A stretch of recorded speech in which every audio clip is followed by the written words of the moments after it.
Good morning, everybody. Reading through Second Kings, 2021. Could be Second Chronicles. What is it? You guys know. Okay, look at the title. Um, Hezekiah. Yeah, one of my favorite kings. The thing about Hezekiah is that when he prayed for things, the Lord responded to him. When the great army of Assyria came against him, and he laid out the letters before the Lord and said, look what they're saying about you. The Lord's response was, because you prayed, I'm going to save you. And then as he lay dying and has been told to get his affairs in order, he wept, he cried out to the Lord. And the Lord said, because you prayed, I'm answering you. I'm giving you an extra 15 years. When you're given extra time, you should shine.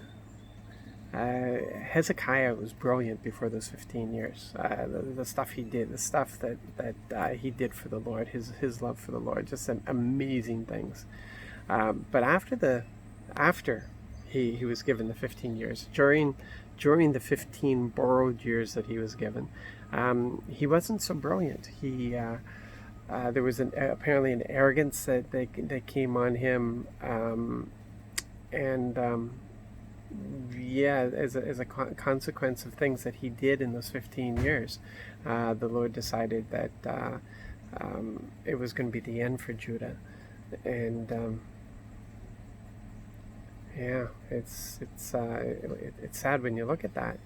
There was a time in my life when I had a stroke, and it's really weird. It's because of these weird migraines, but it was a stroke that I was having, and I felt myself going. I really did, and I didn't have a care in the world. I was saying goodbye to everybody. I told my wife that I was leaving, and the presence of the Lord was just overwhelming. It was just peace, absolute peace, and I was glad for this. I was really, really glad for this. And just everything was just fading. It was just all fading away, and the presence of the Lord was just growing. And I looked at my wife, who was on the phone with 911, and she was crying. And we had just taken over a business. We had just moved in above the business. The place wasn't even unpacked yet. And it suddenly hit me that my wife would be left with all of this. And just for a moment, through that place of bliss, I felt this love and compassion and concern for my wife. And the Lord just let me know that in this moment, if I wanted to, I could stay. The choice was mine, and I looked at my wife and I said, I'm not going.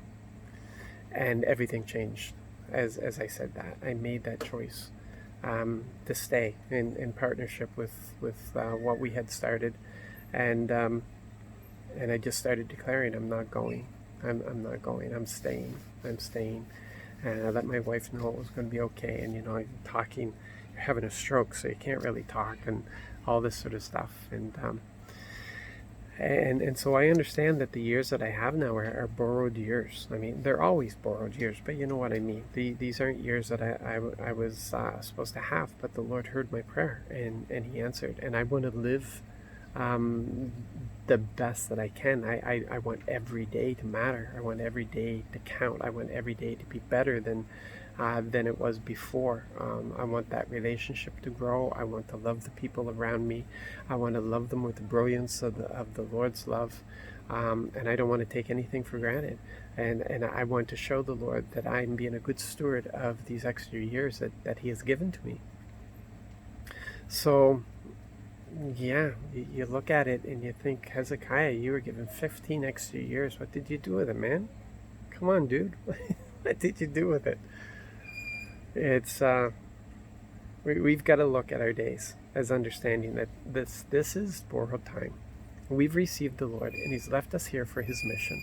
He's left us here, yes, for our growth, our maturity. There's no doubt about that. We can't forget his benefits at all. But he's also left us here because of his mission and his purpose. But the mission and the purpose is not our focus. Our focus is him. Our focus is our relationship with him. We've always got to keep that in mind. It's the relationship that is our focus, and everything else flows out of that. And I'm understanding that with relationship. There's a lot of things that my wife and I have to do in our life together. But the thing that is more important than anything else is our relationship with each other. We have to keep that strong. We have to keep that growing. We have to discover constantly new things about each other, and what comes out of that relationship then, that's the fruit. And so, yeah, people, we've got to live this life to its fullest because he's told us to. He's come to give life, and life in abundance. So let's live it that way, shall we? You guys be blessed today. Enjoy your day and enjoy the people in your day. Love you all. God bless.